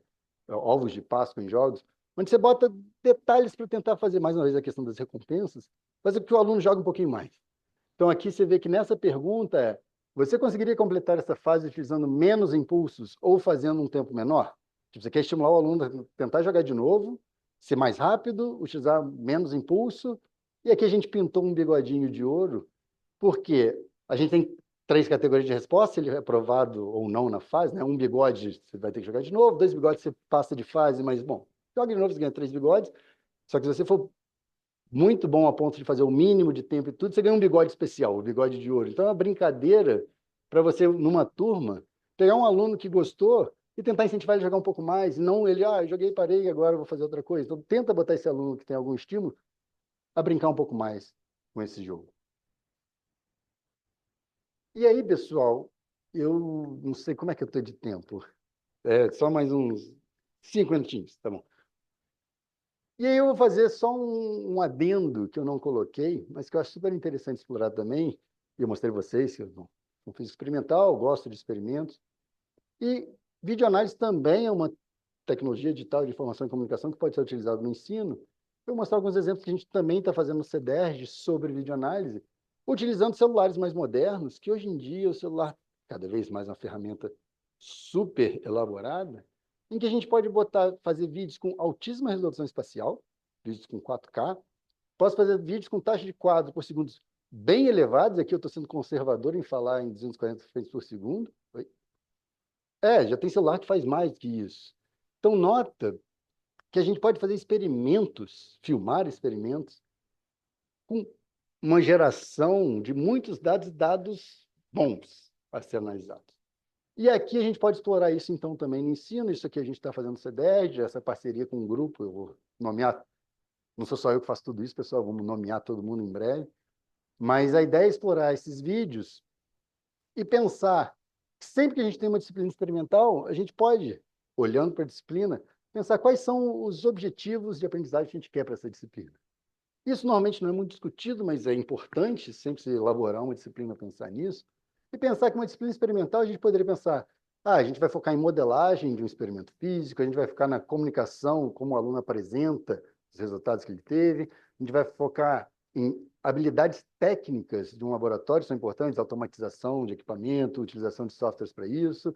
Eu posso focar em desenvolvimento de experimentos, também são focos interessantes numa disciplina experimental, que é sempre bom a gente ter em mente qual é o foco quando você vai para um laboratório.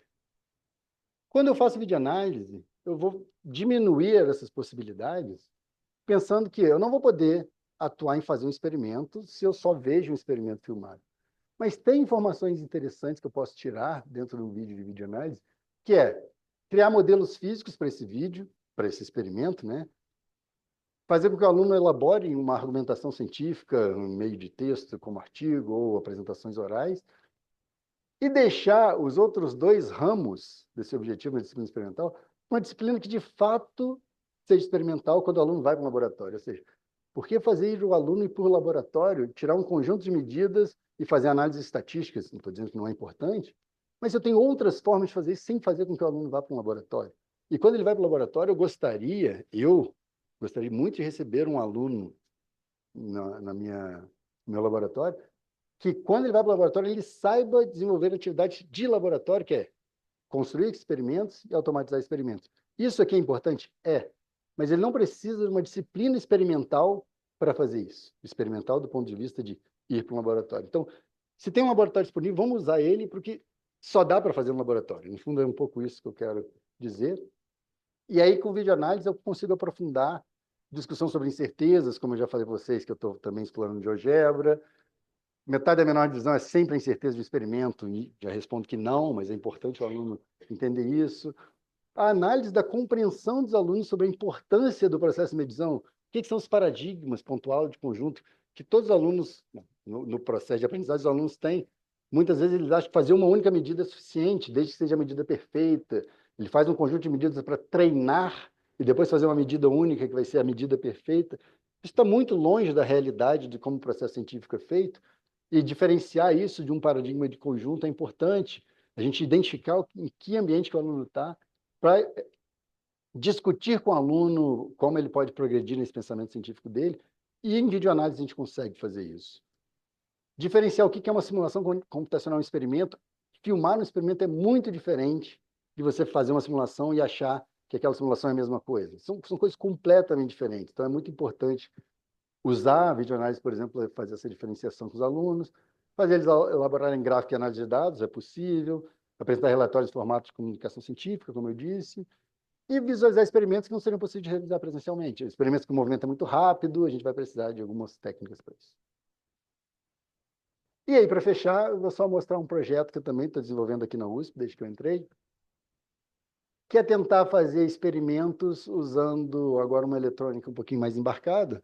Aqui a gente está gerando um pisca-pisca, colocando dentro de um ovinho, para soltar esse ovo, fazer uma fotografia de longa exposição, fotoanálise, não mais videoanálise, e controlando a taxa de piscada desse LEDzinho que fica aqui, eu consigo medir, botando pontos de referência, eu consigo tirar, por exemplo, aqui no experimento de queda livre, um valor da gravidade, por exemplo.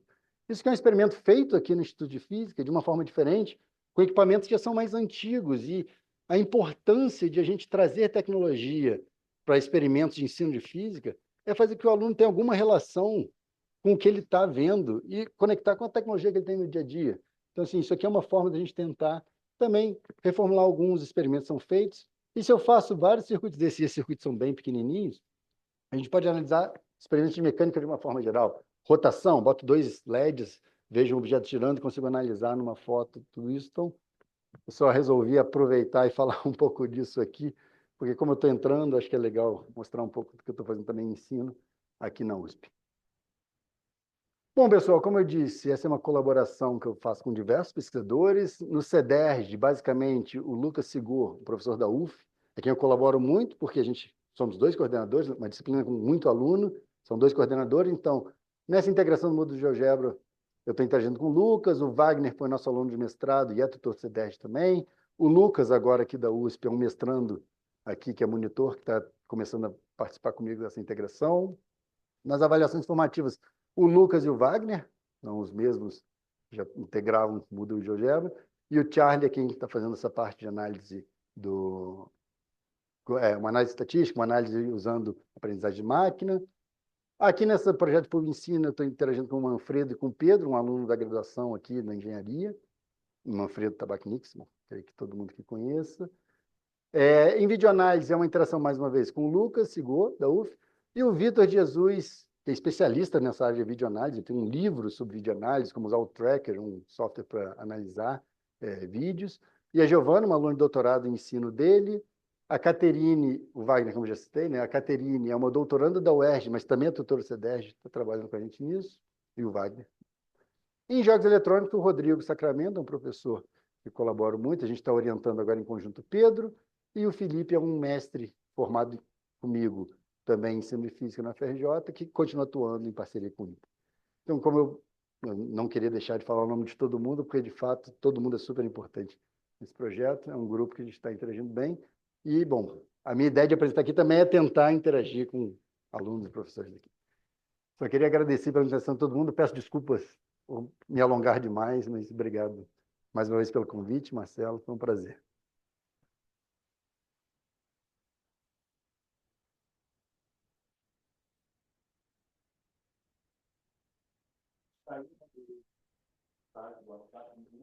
chegou 2 pontinhos, eu acho que deve ter pegado. A internet se foi.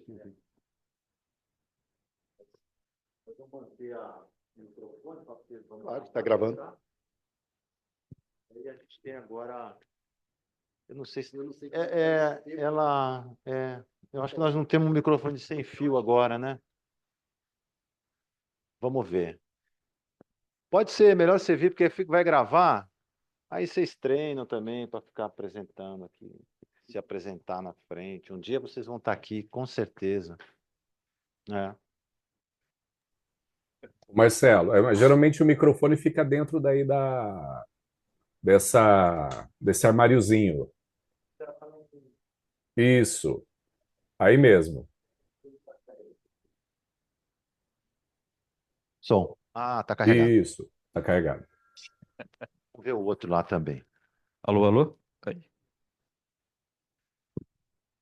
Então, fica mais. Bom, em primeiro lugar, parabéns pela aula, na verdade, né, que você deu pra gente. Eu não sei se é pergunta, ou é vontade, ou é, enfim, curiosidade.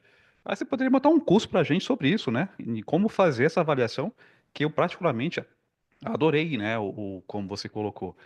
É, a gente sempre aprende que as TDICs, no caso, o intuito delas é o que você frisou repetidamente várias vezes, que é justamente olhar para esse aluno, né? Então não é um jogo pelo jogo, não é uma atividade pela atividade em si, aquela atividade, sabe, sem um cunho cognitivo para aquele aluno, né? Mas uma atividade que ele tenha algum ganho de conhecimento e você possa analisar esse ganho de conhecimento de alguma forma, né? E uma coisa que me chamou muita atenção na tua apresentação foi um dado que eu particularmente nunca vi ninguém fazendo, que é comparar essa avaliação desse aluno, por exemplo, que é reprovado e é evadido, com aquele aluno que foi aprovado. Então, assim, você não colocou esse gráfico para a gente observar, mas olha o ganho que uma instituição tem, por exemplo, de perceber que aquele aluno que tem uma tendência de evadir, por que não agir antes desse aluno evadir? Né? Então, assim, isso é um dado muito poderoso para as faculdades ou universidades, enfim, terem, né, para auxiliar na evasão, né, de um curso. E a gente sabe que de física é absurdo, né, a evasão. Não só de física, mas enfim. É, e aí, qual que era mesmo? Não sei se tinha uma pergunta, né? Deixa eu ver qual que é a pergunta que eu estava pensando. É, esse, Mas esse... enquanto isso, só para eu, Ah, obrigado pelo comentário, sim. Mas de fato, acho que a ideia é tentar explorar os dados. Eu falei que eu queria ver dados, porque é de fato a gente usar esses dados. Existe um conjunto enorme de dados ali para ser analisados. aham. E é difícil analisar esses dados. Não são categóricos, né? Como eu disse, não é porque foi bem num questionário que está aprovado ou não. Então, de novo, obrigado pelo comentário. Mas tem muita coisa por trás desses estudos, né? Essa ideia de retenção dos alunos, retenção do ponto de vista de evitar que eles evadam da disciplina. Uma das coisas que a gente gostaria de identificar é não só quem vai ser reprovado ou não, mas identificar quem está com potencial de evasão. Só que isso é difícil, porque evasão é o aluno simplesmente não fazer as avaliações.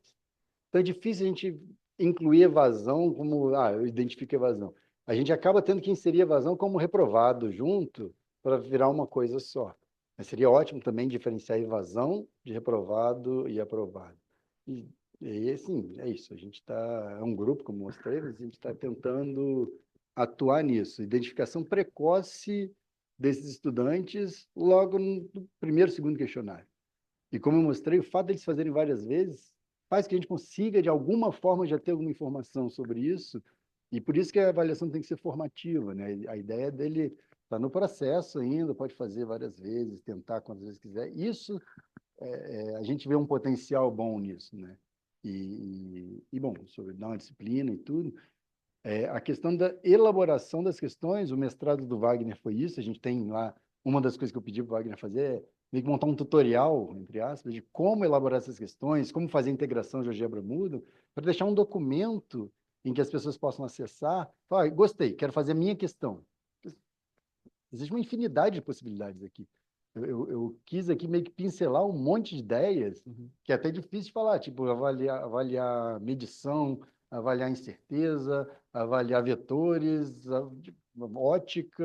Fui aqui meio que falando de um potencial. Então, eu concordo que aqui eu estou mostrando uma coisa que tem potencial e a gente pode explorar. Eu acho que essa, de fato, era a mensagem que eu gostaria de passar e que bom que foi Não, passou, capturado. ficou bem claro. Bom, pelo menos para mim ficou muito claro essa questão do uso da TDIC, não apenas por uma coisa meramente Lúdica. lúdica no sentido de pela diversão em si, e não pelo ganho cognitivo. E você tocou num ponto a questão dos jogos, de fato, eu também concordo com a sua visão, que você falou que para jogar você tem que ter a espontaneidade. Uhum. Você não pode obrigar alguém a jogar, se não quer jogar, deixa de ser jogo, né? E aí uma questão que fica, né? É, poderia mudar esse termo de jogo para uma outra coisa que não seja a palavra jogo, porque jogo pressupõe isso que você acabou de falar. Você tem Participação que estar voluntária. disposto que você quer jogar. E você pega uma sala, por exemplo, quando não quer jogar, né? E aí não assim, sendo bem criterioso na questão, né? Mas enfim, né? Então talvez mudasse o nome de jogo para uma outra coisa, sei lá, uma atividade, não sei, né? Você Entendi. percebe a questão Entendi. da Assim, nomenclatura da. eu concordo que quando você cria uma dinâmica de turma, tipo, vai ter que ter uma aula, durante a aula o jogo vai ser utilizado, jogo fica um pouco meio que usar. Foi o que você falou, sendo preciso, não seria um jogo por não ter participação voluntária. Mas ainda assim, é uma atividade dinâmica, interativa, e a gente começou a chamar de questões interativas por isso. Mas os jogos para o IMPA, de fato, são jogos, porque eu não estou avaliando ninguém ali. Os jogos do IMPA são jogos feitos para o site do portal da UBMEP, que é o Olimpíada Brasileira de Matemática das Escolas Públicas. E aí os jogos vão ficar disponíveis lá e joga quem quer. Então, de fato, lá vai ser jogo, continua sendo chamado de jogo. Agora, quando você coloca dentro do momento de sala de aula uma dinâmica, eu concordo que usar o termo jogo é um pouquinho menos útil. Obrigado. Professor, boa tarde. Parabéns pelo seminário, gostei bastante. Eu já explorei o GeoGebra um pouquinho só na graduação para Uhum. entender melhor as equações e os gráficos que a gente que criar lá. Ah, a minha, eu tenho duas perguntas, tá? A primeira pergunta é mais direta, talvez. Quando você, naquela dos vetores, você tem o resultado da atividade do aluno em formato de JPEG, ou seja, só a imagem, ou você consegue obter talvez um formato de GIF para ver como que ele chegou no desenvolvimento daquilo, assim, ou se isso é muito complexo, ou se isso não é interessante. Não, bom, eu falei, dados acho que te Hum, ajudam a isso. Mas, de fato, eu só tenho a resposta. a Se resposta. acertou ou errou. Por quê? Por exemplo, como que a gente faz um exemplo? Eu quero fazer com que o aluno identifique como fazer um vetor, então eu defino um ponto inicial, um ponto final, no GeoGebra, como pontos invisíveis para o aluno. Uhum, E agora tem dois pontos que eles são visíveis e que, se ele colocar em cima dos pontos invisíveis, o GeoGebra vai gerar uma variável que ele fala que é true, ou seja, beleza, o ponto A está correto, o ponto B está correto, variável que a gente, claro, vai chamar de resposta, uhum, e vale true. Então, o que eu faço agora é com o Moodle, quando ele terminou de fazer o questionário e submeter o questionário, ele só vai pegar aquela imagem estática, lê a variável resposta, o Moodle lê, a conversa entre Moodle e GeoGebra é essa, o Moodle lê a variável que eu escolhi, vou escolher a variável resposta, e aí se tiver true, resposta correta, se tiver falso, resposta falsa. uhum, O aluno tem como resposta no final, quando ele vai avaliar o questionário inteiro, ele vai ter a imagem que ele fez quando ele respondeu e se ele acertou, errou. Mas ele não vai ter a resposta correta aparecendo para ele. uhum, Então, são algumas sutilezas da ideia de explorar o feedback também, ou seja, explorar como que eu falo para o aluno o que ele acertou ou errou, que ainda está na interação pessoa.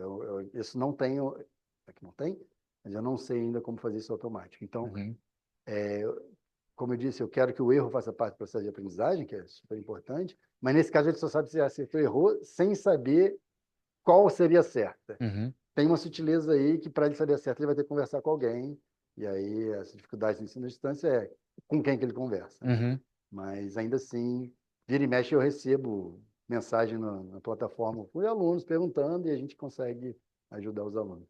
uhum, É isso. Eu não tenho o caminho que ele fez para a aham. resposta. A segunda pergunta é, um professor meu na graduação, ele costumava colocar como forma de provocação, né? Falando que quando a gente tenta facilitar muito a visualização de algum esquema, por exemplo, aquele do campo elétrico que você mostrou, que foi do anel, né? Que foi Uhum. produzido ali no GeoGebra, e que o aluno poderia movimentar aquilo, bem interessante. Ele costumava falar, dizer que quando a gente facilita muito a visualização de um esquema desse, a gente acabava jogando fora uma característica da física, sobre o desenvolvimento do pensamento abstrato. Aí eu queria saber de você o que que você acha sobre isso. Quer dizer, quando a gente facilita a visualização de algum esquema que talvez o aluno nunca ouviu falar, é, a gente talvez não está tirando dele algum desenvolvimento que seria interessante para ele no futuro, talvez? Não sei. Bom, eu também não vou ter uma resposta para isso. Não, não estudo esse tipo de como os alunos, tipo, o que que é o aprendizado, né? São perguntas que não é exatamente o que você fez, mas tem as suas dificuldades. Eu não sei te responder, assim. Eu, pessoalmente, digo que eu aprendo muito vendo. Uhum.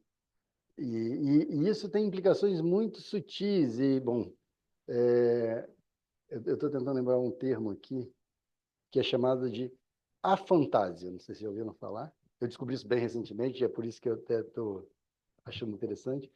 Que são pessoas que não têm imagem na mente. São pessoas que, na hora de pensar, como que elas pensam, entendeu? Essa questão de o que que é o pensamento de uma imagem. E eu descobri recentemente que eu não tenho. Então é muito interessante ver que mesmo não tendo, talvez por isso eu gosto de recorrer a elementos visuais que me ajudem a ver coisas que eu não vejo.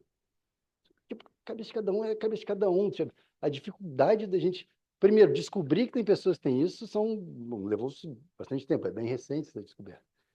E aí você vê que tem pessoas que não têm, mas que não é que eu não consigo visualizar 3D na minha cabeça. Eu só não consigo visualizar do jeito que, sei lá, outras pessoas visualizam. E não é um conjunto pequeno de pessoas que pensa dessa forma. Então, assim, são caminhos difíceis de discutir, porque a gente tem que entender como é que a pessoa pensa.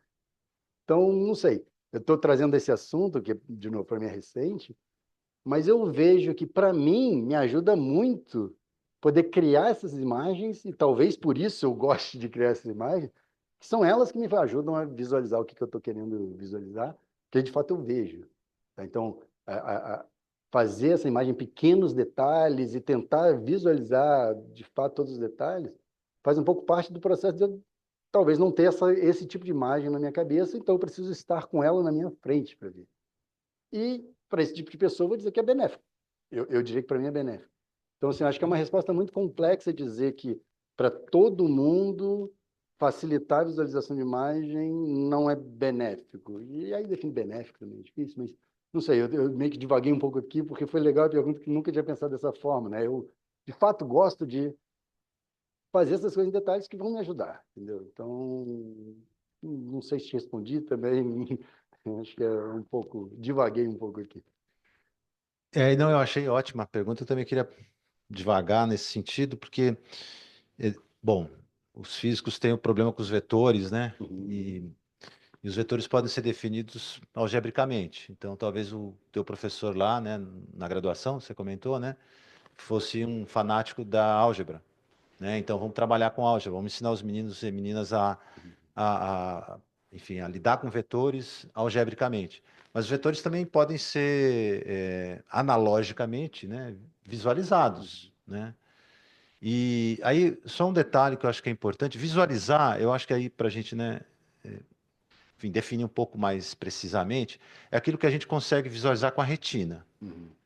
Imaginar é aquilo que a gente consegue trazer para o interior dos neurônios e projetar no campo neuronal, aquilo que pode vir a ser visualizado com a retina, mas não é. Então é diferente. E muitas pessoas têm essa dificuldade que você colocou agora, Germano, e aí eu vou trazer para o meu campo da química, né?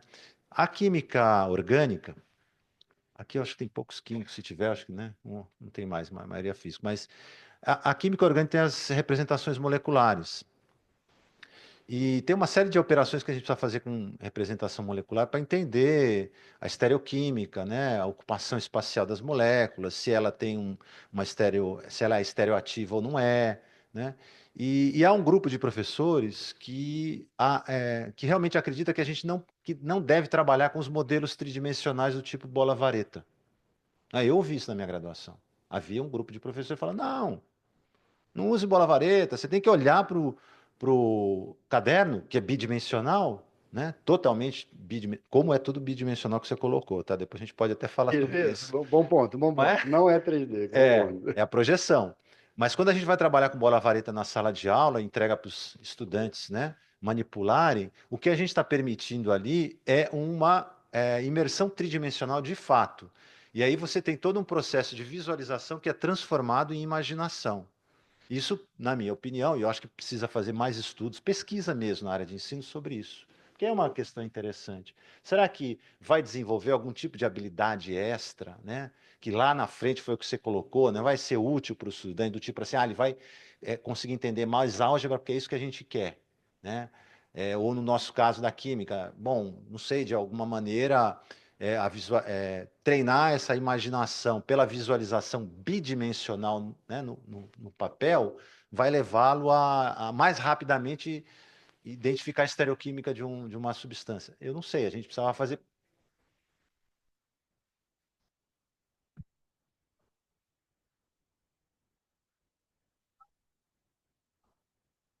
Em- Olha, eu acho que até hoje no nível mesmo de neurociência. Né? Estudos de ressonância magnética estão ficando sofisticados, é claro que estão muito no começo, mas você pode estabelecer padrão de comparação de ressonância magnética com quem visualiza ou melhor, como eu usei, né? Imagina com mais facilidade a partir da visualização 3D ou aquele que vai ter mais dificuldade para imaginar com visualização 2D. Você pode fazer comparação né, de espectro de ressonância, né, ou na verdade, não é espectro que eles falam, né? Mas enfim, imageamento de ressonância magnética nuclear. Mas assim, aí finalizando por causa da química, eu acho que hoje a gente tem quase que um consenso, eu acho que também mais por intuição, de que é preciso manipular os objetos tridimensionais de bola vareta. Isso facilita muito para a maioria dos estudantes. Eu não estou querendo caçar um estudante que vai ser um bom programador ou designer de fármaco, né? Eu quero que 100% da minha turma tem um letramento químico, né, científico decente para poder, diante, né, de uma determinada terapia com fármacos, ele decidir de forma, né, menos, digamos, com mais autonomia em relação ao médico, por exemplo. A gente sabe, né, formato para a cidadania nesse sentido. Então, eu acho, Germano, que, de fato, esse trabalho com as visualizações, ainda que com projeção, né, tridimensional, elas têm um impacto positivo para, digamos assim, para a população de uma sala de aula, né? É, e, e eu acho que precisa fazer também, vamos dizer, perguntas mais abertas nesse tipo de questionário para você estudar as percepções que esse estudante tem diante da atividade. Uhum. Não só desempenho, porque eu vi que você fez bastante desempenho e isso é fantástico. Porque, de fato, foi o que, né, o primeiro colega ali comentou, tem um potencial muito grande mesmo, né? De você perceber. Essa a ideia de avaliação formativa, né? Você deixa o sujeito fazer várias vezes, ele vai lá por tentativa e erro, mas ao mesmo tempo ele vai criando conexões. Talvez ele se entusiasme também de procurar o tutor, o monitor, né? Aqui o nosso estudante pai, né? O monitor pai. Mas quando eu digo de questões abertas, é que ter um pouco da percepção sobre o que ele está fazendo é importante. Uhum. Né? Como é que ele está se sentindo ali? Né? Que tipo de atitude ele tem entre um questionário e outra? Perguntar para ele, você foi no livro entre uma tentativa e outra? Essas coisas todas são importantes para você seguir, né, o desenvolvimento ali diante da tarefa. Né? Então, eu queria só fazer um comentário desse modo geral, né, para dialogar com o que vocês estão discutindo. Posso só Por favor, enquanto eu elaboro. sobre isso, a questão das videoanálises, a gente está com uma doutoranda, e aí, de fato, tem um pouco mais desse tipo de estudo também, ter um aluno de doutorado por trás do grupo, está fazendo que a gente tem algum estudo sobre como os alunos estão percebendo a importância do análise em videoanálise para eles, a questão das... Bom, foi o que você falou, essas perguntas um pouco mais abertas. Com relação aos questionários, de fato, a gente não fez. Então, é algo que vale a pena explorar também como uma pesquisa de ensino nesse sentido. Então, de fato, a gente não fez nesses questionários.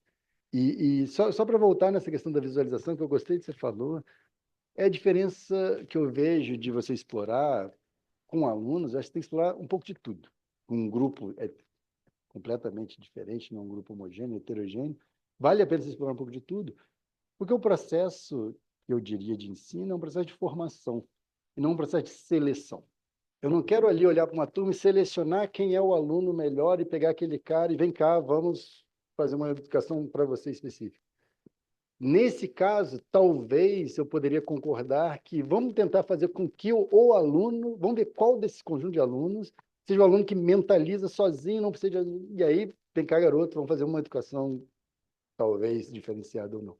Mas no processo de formação, acho que quanto mais ferramentas você der para os alunos, melhor, porque você está abrangendo mais gente, você está formando pessoas. Então, nesse caminho, eu diria que eu seguiria os dois. Utiliza também visualização, tenta não utilizar e deixa os alunos se sentirem mais confortáveis nesse processo. E aí eu acho que estou alinhando um pouco no que o Marcelo comentou, que é... Eu não vou não utilizar, eu acho que vale muito a pena utilizar por isso. Tá? Eu acho que, desculpa, era esse meio que caminhar um pouco junto que você falou.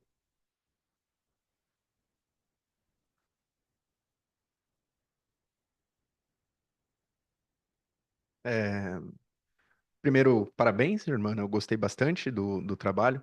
Eu sou formado aqui em licenciatura em Física e eu cursei essa disciplina que você está ministrando, Eletricidade e Magnetismo 1, de modo puramente lousa, papel e lápis. Eu acho que isso que você traz, da gente poder visualizar, teria enriquecido mais a minha experiência. A minha questão está dentro dessas tentativas na qual o aluno pode fazer na plataforma. De modo, pegamos, por exemplo, uma questão que o aluno tem que somar dois vetores, e ele faz isso de modo interativo, point and click, e eu queria saber como que a gente pode garantir, no meio de, por exemplo, 8 tentativas, e bater o martelo que o aluno aprendeu o conceito de como somar vetores, e ele não chegou na resposta correta apenas por tentativa e erro. De modo que se ele pegasse dois vetores no papel, ele soubesse aplicar o conceito ali do paralelograma, que seja, nesse tipo de situação. Bom, vamos lá. Eu não sou especialista em aprendizagem e eu acho que essa palavra é muito difícil de dizer quando alguém aprendeu. O que quer dizer que alguém aprendeu algo? Eu não vou nem entrar nesse mérito. Mas eu diria que tentativa e erro é um processo de aprendizagem. Você tentar e errar, é assim que você aprendeu a caminhar, foi assim que você aprendeu a conversar, foi assim que você aprendeu línguas, de uma forma de... É assim que a gente aprende. O nosso cérebro aprende tentando, recebendo inputs do que você queria fazer que não deu certo, e vou tentar de outro jeito, de outro jeito, de outro jeito. Assim, eu não vejo com maus olhos a tentativa e erro como um processo de aprendizagem. Só que falar que alguém aprendeu, eu ainda não entrei nesse tipo de análise, mas eu diria que... Não quero nem dizer nada. Assim, tudo bem, a pessoa que acertou 8 vezes as 8 que tentou, eu vou falar, esse sabe. Agora, se ele aprendeu tentando, eu não vou... Eu tentei ser cauteloso para não entrar nesse mérito, porque, bom, de novo, definir o que é aprender, eu não sou da área a ponto de ir tão a fundo assim e falar. Então, não sei te responder. Tá? Enrolei, mas eu não sei te responder. Se me permite, também até para juntar com o que o colega comentou sobre o GIF, né? Uma filmagem da tela, se ele filmasse a tela que o aluno está tentando, e não é difícil filmar a tela, né? Mais do que se o aluno aprendeu, é como que o aluno fez para resolver acertar ou errar, tendo sido por tentativa e erro ou não. Eu acho que o processo é mais interessante a gente entender do que o resultado final, não é verdade? Então a gente poderia, eu acho que uma questão a se pensar mesmo, selecionando, a gente não vai fazer com os 800 alunos ou com os 30 que você tem aqui, né? Mas por algum critério estatístico, selecionar sujeitos aí, filmar a tela deles, não é? Uma outra técnica que a gente tem usado no laboratório é, a partir do registro do que ele fez, chamá-lo para uma entrevista depois e apresentar aquele registro para ele e perguntar: o que que você estava fazendo aqui quando você fez isso? Então, essas coisas ajudam a gente bom, a interpretar melhor como que está ocorrendo esse processo de aquisição aí desse conhecimento, né? A parte de filmar, eu concordo que seria algo possível de ser feito. O ponto é que a gente tem um plugin que é instalado e que ele só registra a imagem estática. Então, de fato, teria que ser algo não utilizando só isso, seria, senta aqui, vamos lá, eu vou acompanhar você, vou botar um gravador de tela, mas sim, seria um estudo interessante. Ou mesmo remoto, né? Você combina com o Você sujeito, grava fala: você beleza, agora fazendo. você vai fazer, quando você fizer, você grava a tela. Então, ele vai ser um sujeito de pesquisa intencional. A gente faz isso, né? É, Aliás, como protocolo de pesquisa no ensino, é importante. Você é, avisar: olha, você vai ser um sujeito de pesquisa, daqui o termo de consentimento, são os seus direitos, são esses, você pode, né? Então, tudo isso a gente dá para fazer. Eu acho que aí a gente consegue descobrir, interpretar um pouco melhor, né? O que é que está acontecendo ali, né? concordo. Joia. Vocês estão satisfeitos? Não, né? Porque era um curso, né? Foi a primeira pergunta que ele fez. Agora você sai dessa, Verdade, Germano. eu tentei fugir. Não,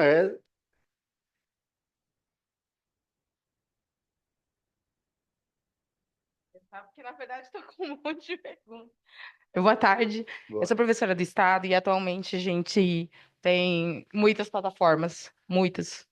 Assim, tantas plataformas que, na verdade, assim, quando eu vi, nossa, que interessante seminário, né? Porque, de certa forma, eu criei uma certa aversão, por assim dizer, mas daí esse seminário caiu como, sabe, uma solução do que pode ser feito.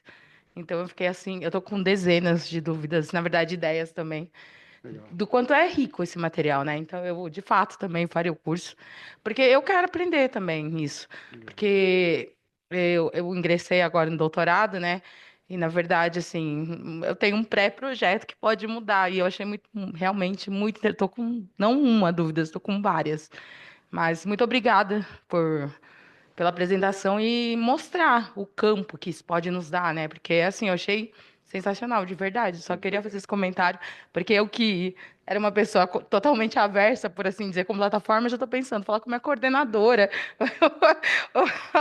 Muito obrigada. Eu que agradeço e, bom, por favor, entre em contato com as dúvidas, a gente pode marcar de bater um papo e tudo, vai ser um prazer conversar e tentar esclarecer alguma das dúvidas, tá bom?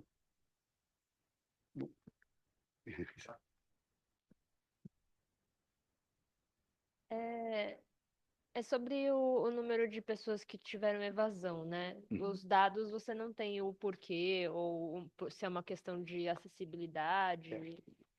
Não, né? Não. Exatamente, a gente no CEDERJ não tem essas informações e no nosso caso, para avaliar a evasão, no fundo, o que a gente passou a avaliar são os alunos que não fizeram as avaliações. Tá, então, a gente considerou evadido o aluno que não fez mais de 2 avaliações, e aí a reprovação fica automática por não comparecer às avaliações. Mas para o CEDERJ, por ser um curso semipresencial, o aluno é reprovado por faltas quando ele não vai no polo fazer os experimentos.